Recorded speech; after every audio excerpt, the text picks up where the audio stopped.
మీరు మరి ఆ బ్లాక్ మళ్ళీ ఏమన్నా ముందుకు కదిలిందా తర్వాత అయినా? ఆ బ్లాక్ కథతోనే నేను ఉపేంద్రతో కూడా ఒక cinema, Kannada super star Upendra గారితో ఆ కథ నచ్చి నన్ను తీసుకెళ్లారండి. అప్పుడు ఏమైందంటే ఒక 1.5 year వర్క్ చేసి ఆ తర్వాత ఉపేంద్ర గారితో నేను సినిమా చేశాను. అది ఇప్పటికీ రిలీజ్ అవ్వలేదు. డైరెక్షన్ చేశాను నేను. ఉపేంద్ర, సెలీనా జైట్లీ, ఆయన వైఫ్ ప్రియాంక గారు, చాలా పెద్ద పెద్ద ఆర్టిస్టులతో సినిమా, కన్నడ సినిమా అది యాక్చువల్లీ. ఇది రచ్చ తర్వాత కదా నా ఫస్ట్ మూవీ యాక్చువల్లీ ఏమైంది వీళ్ళకంటే ముందు అదే.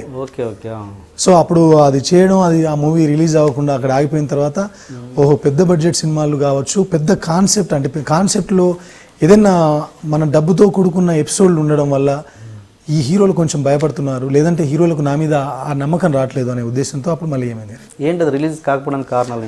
అది రిలీజ్ కాకపోవడానికి కారణం ప్రొడ్యూసర్ గారి ఫైనాన్షియల్ స్టేటస్ అన్నది. అంటే ఉపేంద్ర అంటే అక్కడ మంచి స్టార్, అప్పుడు చాలా మంచి స్టారే. బట్ అప్పుడు ఆయన కొత్త ప్రొడ్యూసర్ ఆ సినిమాకి చేసింది.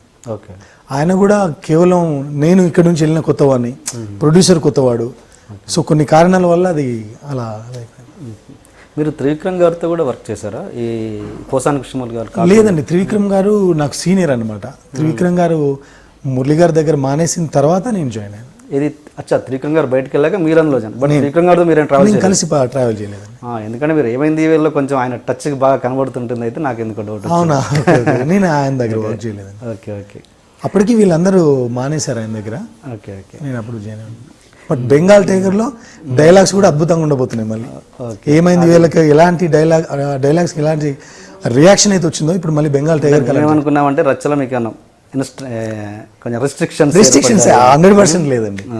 లేదు, అదేం లేదు, పక్కా లేదు. అందులో మంచి మంచి పంచులు బేలినాయి కదండి. ఆయన చరణ్ గారు చెప్పి ఏమైంది వీళ్ళలో మేము ఎంజాయ్ చేసినంత మాత్రం డెఫినెట్గా నేను ఈసారి 100% మీకు మాటిస్తున్నాను, బెంగాల్ టైగర్లో అలా ఉంటుంది.